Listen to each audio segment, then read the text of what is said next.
Paul's letter to Titus is a letter written to a young pastor to encourage him and to give him wisdom for a difficult assignment. You see, Paul had sent Titus to an island that was filled with immoral people. The island's called Crete, and to call someone a Cretan was to basically say they were liars, they were immoral people. We see that mentioned in chapter 1, verse 12. And so this island had churches, and the churches were beginning to struggle, primarily because of bad leadership. They had leaders who were false teachers and things weren't going well.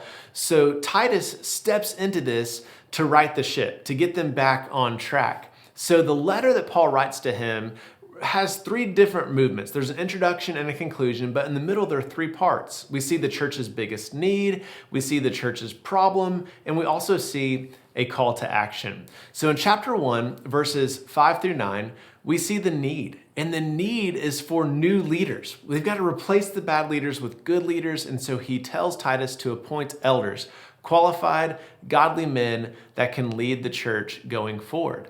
Then in verses 10 through 16, we see the problem. And the problem is really twofold, and it has to do with a misunderstanding of God's grace.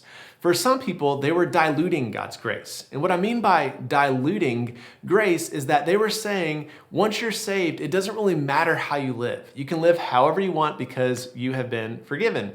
And then other people were polluting God's grace or adding to it. And what they were saying is that the way you live can actually earn more of God's favor. And so to think that God doesn't care about the way you live, or to think that the way you live can somehow make you more holy or more accepted by God, are both massive misunderstanding of God's grace. And so he wants to correct this problem.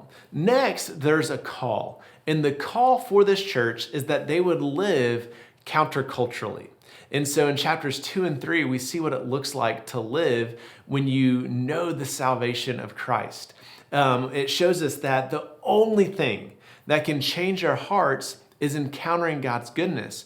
But when you encounter God's goodness, it produces in you a new way of living, that we become godly, that we become holy and upright in our actions. 5 different times in this letter, it calls us to pursue good works. And I love chapter 3. In chapter 3, verses 4 through 11, it shows us how we're saved. I mean, if you're a Bible underliner, underline verses 5 through 8. It's incredible when it talks about the salvation of Christ.